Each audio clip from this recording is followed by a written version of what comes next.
자, 오늘 말씀은 아브라함에 관한 말씀입니다. 성경에서 이 아브라함이라고 하는 이 인물에 대한 중요성은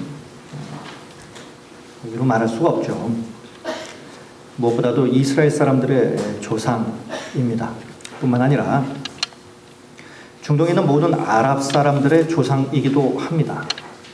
현재 중동의 정세를 좌우하는 바로 이런 모든 세력들이 다 아브라함의 후손이죠. 게다가 아브라함은 우리에게도 너무나도 중요한 그러한 인물이기도 합니다. 또 공교롭게도 구약의 사람이지만 신약 성경을 피면 제일 먼저 나오는 이름, 단어, 글자 1장 1절 첫 번째 글자가 바로 이 사람의 이름입니다. 아브라함과 다윗의 자손 예수 그리스도의 계보라. 그러니까 신약 성경도 이 사람의 이름부터 시작이 됩니다. 자, 그렇다면 이 성경에서 아브라함이라고 하는 사람을 그러면 어떻게 묘사를 하고 있을까? 언뜻 보면 이 사람은 굉장히 현실성이 없는 사람처럼 보입니다. 좀 더 심하게 말씀을 드리면 이 사람은 어떻게 보면 인상을 꼭 도박처럼 살았던 사람이 아닐까라는 생각까지 들기도 합니다. 그래서 소위 아브라함의 도박, 이 아브라함의 도박이라고 불리는 일들이 이제 그의 인생에 벌어집니다. 그 중에 대표적인 것이 어느 날 그가 이제 고향을 떠나는 거죠. 이제 고향을 등지고 떠나기 위해서 이제 주섬주섬 짐을 쌉니다. 그럴 때 그 고향에서 그 사람과 같이 살았던 친구들이나 주위에 있는 사람들이 묻죠. 도대체 왜 떠나냐? 어디로 가냐? 뭘 믿고 떠나냐?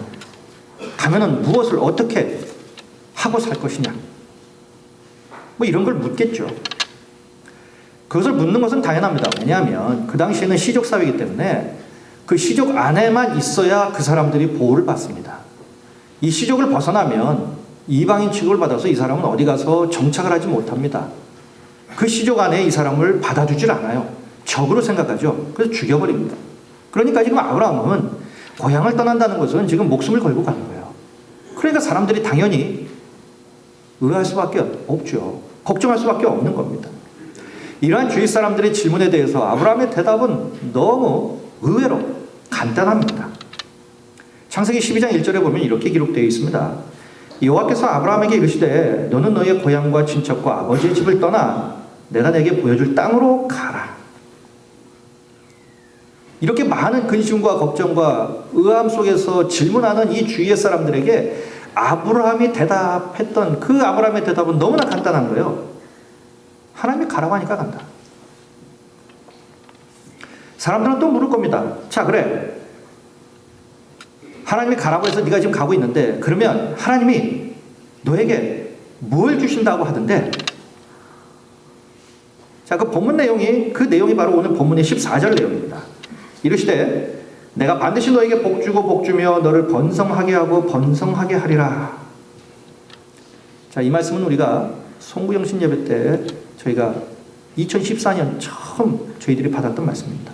자, 이 말씀은 창세기 12장 2절과 3절을 인용해서 기록한 얘기예요. 이런 얘기죠. 내가 너로 큰 민족을 이루고 내게 복을 주어 내 이름을 창대하게 하리니 너는 복이 될지라.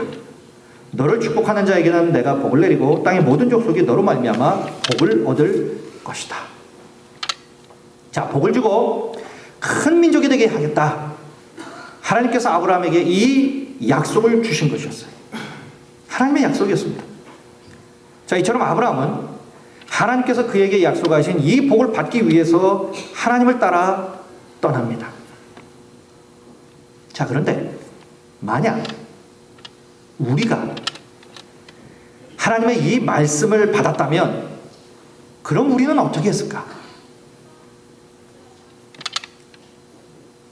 모든 분들이 그러실 거예요. 하나님께서 약속하신 이 어마어마한 복을 받고 싶어서 사실 마음이 끌렸을 겁니다. 또 그렇게 하고자 하셨을 거예요. 그러나 실제로 그렇게 하는 사람은 매우 적었을 겁니다. 왜냐하면 하나님의 말씀이지만 이 한마디만 믿고 그의 삶의 모든 터전을 다 내려놓고 하나님을 따라 나서는 것, 이것은 결코 쉬운 일은 아니기 때문입니다. 많은 사람들이 망설이다가 포기했을 거예요. 자, 그런데 아브라함은 달랐습니다.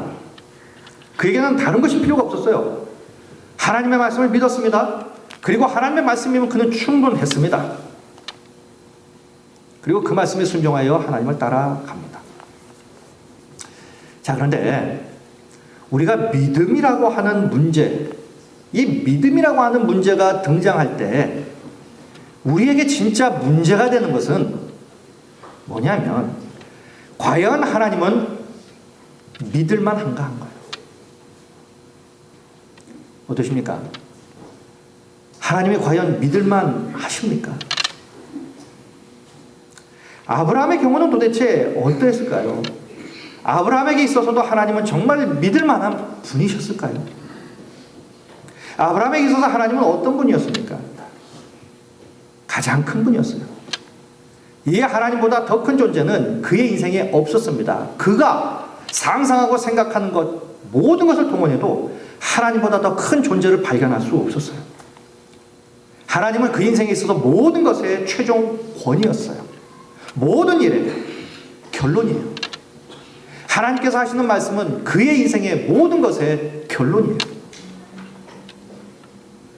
사람들은 그렇습니다. 중요한 말을 확실하게 할 때에 다른 사람의 권위를 빌립니다. 우리가 논문을 쓸 때, 학자들이 논문을 쓸 때 보면 자기보다 훨씬 월등한 그러한 학자들의 이론이라든지 그들의 생각과 사상을 그들의 논문을 통해서 인용을 합니다. 그것을 인용하는 이유는 이 사람도 내 생각을 이렇게 지지해 준다는 거예요. 그렇기 때문에 내가 쓰고 있는 이 논문, 내 생각이 옳다는 겁니다. 그것을 강조하기 위해서 위대한 학자들의 사상이라든지 그들의 연구 결과를 인용하는 거예요. 뿐만 아니라 일상적인 교회 안에서도 이런 일들은 일어납니다. 자, 이제 교회 안에서 이제 무슨 일을 하고자 할 때에 사람들과 같이 무언가를 좀 해야 되는데 그 사람들에게 좀 말하기가 좀 껄끄러운 그런 일들이 또 있기도 합니다. 이럴 때 종종 사용하는 방법이 있어요. 그게 뭐냐면, 목사님이 하라고 해서 한다. 자, 그러면 하고 싶지 않은 마음도 있고 다른 생각이 있기도 하고, 하지만 그냥 마음속에 담고 마지못해 하는 경우가 많아요. 자, 그렇게 되면 목사는 아무튼 그 일에 잘났든 못났든 그 일의 목사는 최종 권위가 됩니다. 자, 이것이 사람들이 말하는 방식이에요. 자, 오늘 16절 보십시오. 사람들은 자기보다 더 큰 자를 가리켜 맹세하나니 맹세는 그들이 다투는 모든 일의 최종 확정이니라, 이렇게 말합니다. 그렇죠. 그래서 그 어떤 권위를 빌려서 자기의 입장을 옹호하고 주장합니다. 자, 그러나 하나님은 다르다는 거예요. 하나님은 당신보다 더 큰 존재가 없습니다. 당신이 가장 큰 분이에요. 그래서 다른 존재의 이름을 빌릴 필요도 없고 빌리실 이유도 없습니다. 그래서 하나님은 그 무언가를 맹세할 때에 당신보다 더 큰 존재가 없기 때문에 당신 자신의 이름으로 맹세를 하셔요. 그래서 오늘 본문 13절 14절에도 이렇게 맹세하세요. 하나님이 아브라함에게 약속하실 때에 가리켜 맹세할 자가 자기보다 더 큰 이가 없으므로 자기를 가리켜 맹세하여 이르시되, 뭐라고 맹세했습니까? 내가 반드시 너에게 복주고 복주며 너를 번성하게 하고 번성하게 하리라. 누구 이름으로 맹세했냐? 가장 큰 이름, 당신의 이름을 가지고 맹세했어요. 아브라함은 이러한 하나님의 말씀을 그대로 가감없이 믿었어요. 그리고 그 하나님의 약속에 그 인생을 걸었습니다. 자, 여기서 사람들은요, 하나님에 대한 태도에 따라서 몇 가지로 좀 나눕니다. 한 부류는 이런 분들이 계세요. 하나님의 말씀을 마음에 두지 않습니다. 그들은 하나님의 말씀을 무시합니다. 하나님 말씀 때문에 고민하지 않습니다. 고민하지 않아요. 무슨 얘기를 들어도 내가 이 말씀을 내가 지켜야 되느냐 말아야 되느냐 이 고민을 안 한다는 거예요. 전혀 고민하지 않습니다. 그냥 무시해버려요. 그냥 말하면 그냥 소리로 듣고 흘려버립니다. 자, 이런 사람들은 어디 있습니까? 교회 밖에 있겠죠. 물론 그렇습니다. 자, 그런데 교회 밖에 있는 불신자보다 교회 안에 있는 불신자가 더 큰 문제입니다. 신앙인의 불신앙, 이게 더 큰 문제라는 거죠. 자, 이들은 말씀에 의해서 그 어떤 찔림도 받지 않습니다. 그 하나님께서 하시는 그 말씀에 응답하려고 시도하지도 않습니다. 그냥 아무 의미 없이 그냥 있는 거예요. 또 한 부류가 있습니다. 그 한 부류는 단 한 번도 하나님의 말씀에 대해서 의심하지 아니하고 믿음으로 끝까지 그 말씀을 따라 가는 사람입니다. 자, 오늘 본문 15절을 보시면 이렇게 기록하고 있습니다. 그가 이같이 오래 참아 약속을 받았다. 아브라함이 이같이 오래 참아서 하나님의 약속을 마침내 자기 것으로 받았다는 거예요. 자, 이 말씀을 보면 야, 진짜 아브라함답구나 이런 생각을 가질 수도 있습니다. 그러면서 또 이렇게 또 다짐도 하죠. 그래, 나도 이 아브라함처럼 나도 흔들리지 말고 나도 아브라함처럼 말씀을 끝까지 믿고 지키고 따라가야지, 뭐 이렇게 다짐할 수도 있을 겁니다. 자, 그러나 제가 이렇게만 말씀을 드린다면 많은 분들이 마음이 불편해 하실 수도 있습니다. 왜냐하면 우리 중에 그 누구도요, 지금까지 신앙생활을 해오시면서 한 번도 흔들림 없이 믿음을 굳건하게 지키면서 여기까지 오신 분은 아무도 없기 때문입니다.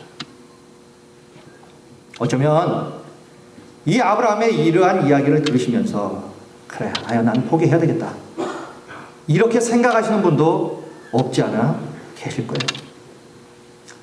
자, 그러나 염려하지 마십시오. 단 한 번의 흔들림도 없이 지금까지 신앙생활을 해오시면서 하나님의 말씀을 붙잡고 그 믿음을 지키며 살았던 사람은 아무도 없습니다. 누구나 흔들려요.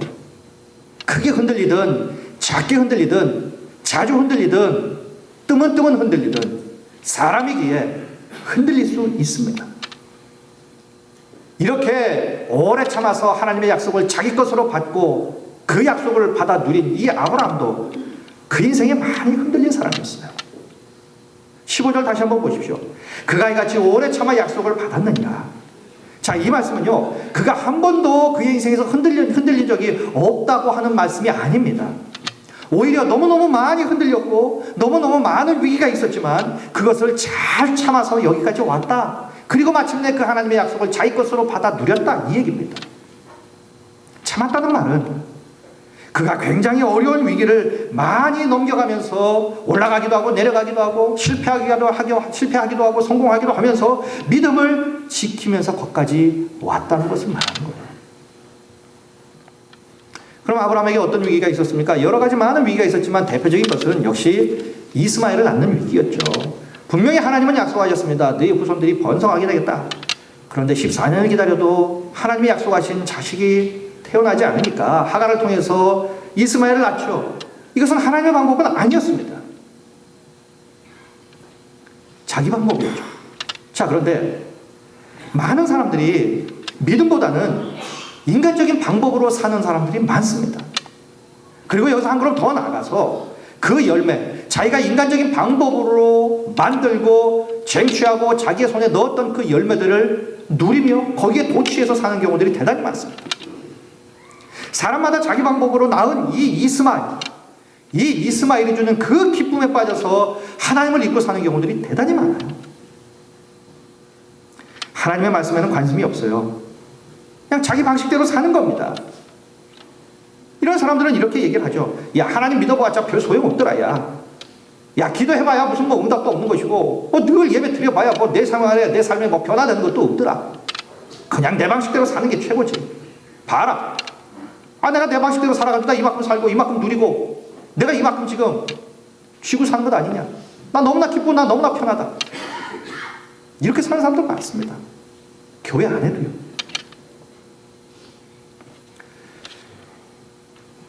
이분들은 하나님을 마음에 두고는 있지만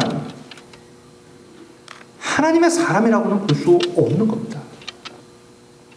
교회는 오지만 이들 역시 형식만 남아서 교회 안에 그냥 불신자로 남아있는 거예요. 신앙인의 불신앙자로 남아있는 겁니다. 이런 상태를 저는 이렇게 말씀드리고 싶습니다. 영적인 실증 상태. 영적으로 실증이 난 거예요. 여러분, 날마다 같은 일만 반복되고 새로운 일이 일어나지 않을 때, 뭔가 기다렸는데 그 기다리는 일이 성취되지 않을 때에 사람들은 지칩니다. 흥미를 잃어버려요. 짜증이 납니다. 별 감흥이 없는 거예요. 이런 사람들은 눈을 다른 데로 돌립니다. 교회 옵니다. 예배 드립니다. 뭐가 없어요. 그냥 그러고 그런 겁니다.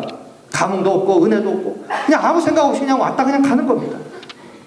하나님 믿어봐야, 하나님께 기도해봐야, 하나님께 예배해봐야 별 도움이 없고 그 다음에 내 생활이 뭐 변한 게 없어요. 이렇게 돼버리면 사람들은 다른 데로 눈을 돌린다는 거예요. 하나님보다 더 멋진 존재가 세상에 있는 것처럼 여기고 세상으로 나가버린다는 거예요. 세상에서 그 무언가를 찾습니다.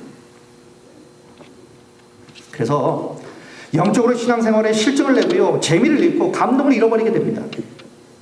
그냥 생명 없이 뭐 무슨 감격과 은혜 없이 그냥 종교 생활이나 하고 맙니다. 무미건조한 교회 생활을 하는 거예요. 자, 그런데 아브라함도 참 많이 그의 인생에서 흔들렸던 것을 보면 한 번도 흔들리지 아니하고 믿음을 지켰던 사람은 없다. 이렇게 말씀을 드려도 이것은 과언이 아닙니다. 맞는 얘기예요. 자, 그렇다면 흔히 우리가 믿음의 사람이라고 하는 이 말, 믿음의 사람이라고 말하는 이 사람들, 그럼 도대체 이 사람들은 그럼 어떤 사람들이냐는 거예요. 이 믿음의 사람들이라고 하는 사람들은요, 살면서 단 한 번도 흔들린 적이 없는 사람, 이런 사람이 아니라 많이 흔들리면서도요 다시 믿음으로 돌아오는 사람, 이 사람이 믿음의 사람입니다. 그들에게도 위기가 있었어요. 때로는 궤도에서 이탈하기도 합니다. 그러나 치열하게 영적 전쟁을 합니다. 그리고 다시 믿음의 본 궤도로 돌아옵니다. 다시 믿음이 회복됩니다. 이런 사람들을 가리켜서 믿음의 사람이라고 하는 거예요. 여러분, 지금 이 자리에는요, 정말 믿음의 불이 활활 타올라서 무엇이든지 하나님의 말씀대로 할 수 있는 그런 열정이 들끓는 그런 분들도 계실 거예요. 이런 분들은 어떤 말씀을 드려도 기꺼이 내가 헌신하겠습니다, 이 마음으로 신앙생활 하시는 분들도 계실 겁니다. 그런가 하면 믿음에서 벗어난 분들 안 계시면 좋겠는데 있을 수도 있다는 겁니다. 말씀을 잊었습니다. 말씀을 들어도 귀에 들리지 않습니다. 과거에 뜨거웠던 그 순간이 이상하게 오히려 여겨집니다. 그러면서 긍정적인 사고보다는 늘 부정적인 안목으로 주위를 봅니다. 교회를 볼 때도 늘 부정적인 것만 눈에 들어옵니다. 주변의 성도들을 보아도 모두 못마땅합니다. 가족을 보아도 감사가 없어요. 짜증만 늘어났습니다. 웃음이 사라졌어요. 모든 것이 다 시들해지는 거예요. 마음에 감흥이 없는 거예요. 마음이 안 갑니다. 실증이 난 거예요. 뭘 좀 하십시오 해도 손가락 하나 움직이기가 싫은 거예요. 모든 것이 다 짜증스러운 겁니다. 이 뭔가 짜증스러우니까 뭔가 다 만족스럽지 못한 거예요. 내가 나를 봐도 못 만족스럽고, 내가 하는 일도 보면 짜증나고, 뭐가 늘 이렇게 실증이 나는 거예요. 글쎄요, 아마 이 말씀을 들으면서 지금 내 얘기를 하고 있구나, 이렇게 생각이 드는 분도 계실 거예요. 여러분, 이런 경우가 나만의 경우는 아닙니다. 목회자도 역시 마찬가지로 그런 것을 문득문득 경험할 때가 있습니다. 이런 경우는 누구에게든지 올 수 있는 거예요. 목사는 일주일 단위로 삽니다. 그렇기 때문에 오늘 주일이죠. 날짜는 모릅니다. 오늘 저 며칠인지 모릅니다. 그런데 오늘은 주일이에요. 목사는 일주일 단위로 살아요. 주일, 월, 화, 수, 목, 금, 토. 또 주일, 월, 화, 수, 목, 금, 토. 이 요일마다 할 일이 정해져 있어요, 거의. 급하게 일어나는 일, 갑작스럽게 일어나는 일들이 있지만 그날 하는 일들이 일정합니다. 그렇기 때문에 그 일을 하면 그날은 무슨 요일이에요. 그래서 날짜를 잘 모릅니다. 날짜를 잘 모르기 때문에 실수하는 것 중에 하나가 뭐냐면 결혼 기념일을 모릅니다. 누구의 생일을 잘 몰라요. 왜냐하면 그때는 그때마다 변하기 때문에. 제가요, 왜 요일대로 사느냐면요, 그 증거가 이겁니다. 제가 결혼한 날짜가 언제 이제 며칠인지는 가물가물합니다. 그러나 요일은 분명하게 알아요. 목요일입니다. 목요일이에요. 이 요일대로 살기 때문에 그래요. 자, 그런데 오늘 주일입니다. 자, 예배 끝나고 또 오후에 또 있고요. 그 다음에 또 오후에 또 가야 되고 또 뭐 많습니다. 하다 보면 오늘 저녁이 되고 그러겠죠. 이제 저녁에 제가 이제 밤늦게 이제 집에 가겠죠. 자, 그렇게 되면 오늘도 또 토요일. 그러니까 이 일주일 안에 이제 설교 준비해야 되고 뭐 해야 되고 합니다. 이 주일날 점점점 가까울수록 예민해지는 거예요. 점점점 예민해지는 겁니다. 말씀 때문에. 제가 오늘 아침에도 저희 집사람한테 그랬습니다. 나는 주일 아침만 되면 몸이 이상해져요. 지금도. 목회를 20년 이상 했는데도 불구하고 주일날 아침만 되면은 배가 아프기 시작하고요. 몸이 이상합니다. 근데 모든 거 다 끝나고 집에 딱 가면 아무렇지도 않아요. 그러니까 그만큼 예민해지는 거죠. 말씀에 예민하고. 그렇습니다. 제가 지금 이렇게 말씀을 전하는데도요, 이게 굉장히 예민한 일이에요. 굉장히 예민한 일입니다.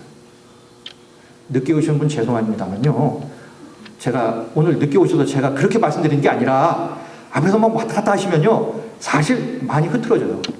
많이 흐트러집니다. 예민한 일이에요. 말씀을 전하는 것이 예민하고요, 말씀을 듣는 일이 굉장히 예민합니다. 예민한 일이에요. 자, 그러다 보니까 이렇게 점점 이제 주일로 다가오면요, 어떨 때는 정말 이것이 너무 큰 짐인 거예요. 굉장히 큰 짐입니다.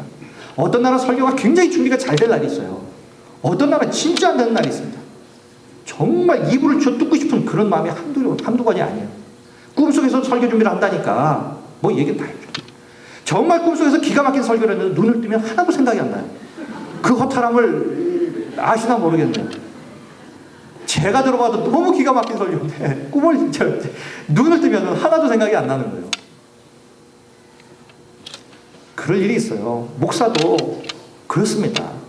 컨디션이 좋을 때가 있고 그렇지 않을 때가 있어요. 누구나 이런 일들은 있습니다. 자, 그러면 이런 생각을 하실 거예요. 자, 그럼 그런 사람이 왜 지금 예배 자리에 나와 있느냐? 예배 나오는 것을 보면 믿음이 있는 게 아니냐?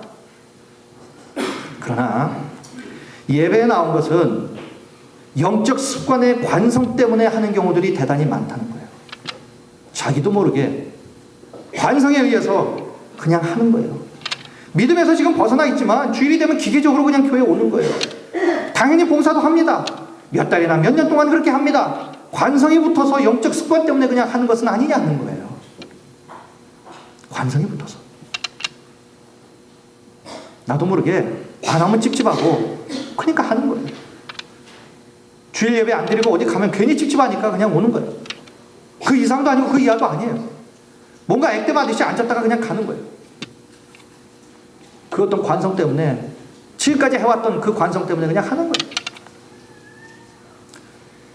여러분, 믿음에서 많이 벗어났는데도 여전히 교회에 나오고 있는 상태에 만약에 계시다면, 지금 내 상태가 이런 영적인 관성으로 말미암아 지금 이 자리에 앉아 혹시 계신다면, 이러한 영적 관성이 나에게 남아있는 것에 대해서 여러분 감사하시길 바랍니다. 이것이 하나님의 긍휼이에요.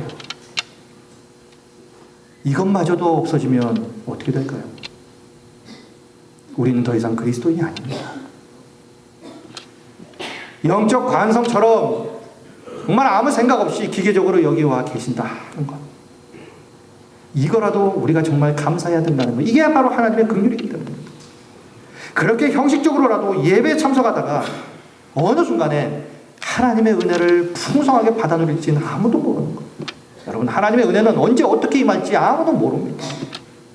정말 하나님의 은혜는요, 우리의 생각 그 밖에 있는 거예요. 내 생각에 상관없이 하나님께서 부어주시는 그 은혜가 분명히 있는 거예요. 어떤 사람은요, 제가 이런 분도 봤어요. 이분이 나중에 목사님이 됐는데 그날 주일입니다. 가족들하고 전부 다 같이 차에 모든 거 다 싣고 이제 놀러 간다고 가다가 차가 고장났어요. 자, 그때 이분이 이런 생각을 한 거예요. 아, 주일날 이거 차나 고장나서 교회 나가자. 차 맡기고 이제 버스 타고 교회 간 거예요. 근데 이 양반이 거기서 한마디 말씀 때문에 그분이 그의 삶이 바뀐 거예요. 나중에 그분이 목사님이 됩니다. 뿐만 아니라 와이프가 교회에서 사는 거예요, 이분이. 그래가지고 주일날은 도대체 얼굴 볼 수가 없어가지고 와이프 얼굴 보려고 교회 왔다가 그 예배 참석하고 은혜 받아서 장로님 되신 분도 계세요. 하나님의 말씀, 하나님의 은혜는 언제 어떻게 임할지 아무도 모릅니다. 여러분, 그렇기 때문에 오늘 이 자리에 우리가 있는 것, 이 자체만으로도 우리에게는 하나님의 은총을 지금 받고 있는 거예요. 아무 생각 없이 내가 지금 앉아있고 내가 정말 피곤해가지고 내 눈을 지금 지탱하기도, 내 눈꺼풀을 지탱하기도 지금 너무 버거운 이 상황이지만 이 자리조차도 하나님의 은총이랍니다. 반드시 성령께서 우리의 마음을 어루만져 주실 때가 분명히 있는 거예요. 다시 믿음 위에 우리를 다시 한번 세워주실 그때가 분명히 있다는 겁니다. 그렇기 때문에 당장 내 가슴이 뜨겁지 않아도요, 내 가슴에 지금 무언가 어떤 하나님의 역사심이 나타나지 않고 있다 하더라도요, 꾸준히 하나님의 이 예배의 자리에 우리는 나오셔야 합니다. 억지로라도 우리는 말씀을 읽어야 되고요, 기도의 자리를 지켜야 합니다. 오셔서 주무시는 한이 있더라도 기도의 자리에 계셔야 하는 거예요. 다시 불 붙여주실 때가 있음을 믿고요, 우리는 말씀과 예배와 기도를 우리는 사모해야 한단 말이죠. 그럼 어느 순간 하나님의 역사심이 임하게 됩니다. 임하게 돼요. 자, 그렇다면 아브라함이 이렇게 흔들린 경우도 참 많았지만 그래도 끝까지 하나님의 말씀만 믿고 하나님을 따라 가나안에 간 결과가 어떻게 되었습니까? 그 인생에 대박이 터졌어요. 그가 100세가 되었을 때 하나님의 약속이 그대로 실현이 됩니다. 아들을 낳죠. 그의 후손들은 번성하여서 이스라엘의 조상이 되고 오고 오는 모든 세대로부터 믿음의 조상이 됩니다. 엄청난 복을 받았어요. 그러게 여러분, 지금 내가 상태가 안 좋다 하더라도, 아무런 감동이 내 안에 지금 없다 하더라도, 오늘도 어쩌면 버릇처럼 내가 이 자리에 와 앉아 있다 하더라도 우리의 이 삶을 포기하시면 안 됩니다. 그리고 이제는 우리가 한 걸음 조금만 더 나가서 믿음으로 우리가 좀 행동을 했으면 좋겠어요. 믿는다고 하면서 가만히 있지 말고요, 믿음으로 행동하셨으면 좋겠습니다. 믿음은 생각으로만 되는 것이 아닙니다. 믿음은 마음에만 국한된 것이 아니에요. 믿음은 사는 겁니다. 믿음은 내가 몸을 움직여서 내 삶에서 사는 것이 믿음인 거예요. 그래서 사는 것이기 때문에 믿음으로 사업도 하시고요, 믿음으로 직장생활도 하시고요, 학생들 같으면 믿음으로 공부도 하시는 거예요. 믿음으로 헌신을 하는 겁니다. 하나님을 믿고 드리는 것을 또 드리는 거예요. 믿음으로 또 전도도 하는 겁니다. 아브라함처럼 짐을 싸서 축복의 땅으로 떠난 것 같은 그런 믿음의 결단이 우리에게도 필요하다는 거예요. 혹여 지금 믿음에서 벗어났다 하더라도요, 억지로라도 그렇게 하십시오. 그렇게만 된다면 다시금 하나님의 손길을 우리는 경험하고 또 그 하나님께서 주실 그 놀라운 하나님의 은총의 주인공이 분명히 우리는 될 것입니다. 오늘 본문 18절에서 하나님은 이렇게 말씀하시죠. 하나님은 거짓말을 할 수 없다는 거예요. 하나님은 거짓말을 하실 수 없다는 거예요. 거짓말을 하시는 분이 아니라는 겁니다. 하나님께서 당신께서 말씀하신 것은 반드시 하나님은 지키신다는 거예요. 그래서 반드시 이루어 주신다는 겁니다. 그러기에 그 하나님의 그 불변하고 하신 말씀이면 반드시 지켜주시는 그 하나님의 말씀을 붙잡고 하나님 앞에 한 걸음만 믿음의 발걸음을 하나님께 내디뎠으면 좋겠습니다. 여러분, 엘리베이터 앞에 서 있습니다. 엘리베이터 문이 내 앞에서 열렸다 닫혔다 열렸다 닫혔다 계속합니다. 아무리 엘리베이터 문이 열렸다 닫혔다 해도요, 내가 계속 그 자리에 서 있으면 나는 내가 원하는 층수에 갈 수가 없어요. 한 걸음만 엘리베이터 안으로 내딛고, 그리고 그 안에 들어가서 내가 원하는 그 층수의 버튼을 누르면 엘리베이터는 나를 그 층수로 옮겨줍니다. 믿음의 한 걸음, 하나님께 내디디는 이 믿음의 한 걸음이 그래서 우리에게 중요합니다. 그리고 내가 원하는 버튼을 누르는 것처럼 내가 기도의 버튼을 누르면 하나님은 그 기도를 들으시고 내가 원하는 그 층수로 나를 옮겨주실 거예요. 자, 그러니까 이제 2014년 시작이 되었습니다. 벌써 이제 두 번째 주예요. 2014년 시작됐는데 무슨 생각으로 또 열흘 이상 또 살아오셨습니까? 뭔가 생각은 했는데 또 이내 작심삼일로 또 끝나셨습니까? 변화되지 않으면 2014년도 똑같아지는 거예요. 2013년까지 그냥 아무 생각 없이 신앙의 관성대로 오셨다면 딱 한 번만이라도 믿음의 발걸음을 하나님께 내디디는 결단을 한 번만이라도 한번 해보시면 좋겠습니다. 그러면 우리의 삶에도 하나님의 은혜를 따라 아브라함이 받았던 그 인생의 대박이 우리에게도 분명히 일어나게 될 줄로 믿습니다. 오늘 본문을 통하여 하나님이 당신의 이름을 걸고 약속하신 이 축복의 약속이 그대로 우리의 삶에 이루어지는 은혜가 반드시 있게 될 것입니다. 뭐라고 약속하셨습니까? 내가 반드시 너에게 복주고 복주며 너를 번성하게 하고 번성하게 하리라. 주신 약속입니다. 2014년 들어서면서 하나님께서 우리에게 주신 약속입니다.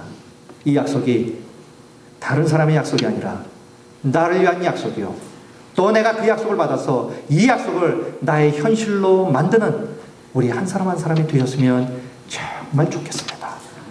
자, 우리 다시 한번 축복하시면 좋겠습니다. 자, 우리 이렇게 축복하시겠습니다. 내가 나에게 축복합니다. 자, 우리 두 손을 내 가슴에 딱 대고요, 내가 나에게 축복합니다. 자, 복주고 복주며 번성하고 번성하리라. 시작. 번성하고 번성하리라. 아멘. 자, 우리 옆에 있는 분들에게 우리 다시 한번 축복하시겠습니다. 자, 시작. 아멘. 자, 이 약속 그대로 복받고 번성하시는 2014년 되시기를 주님의 이름으로 간절히 축원드리겠습니다. 기도하시겠습니다. 하나님,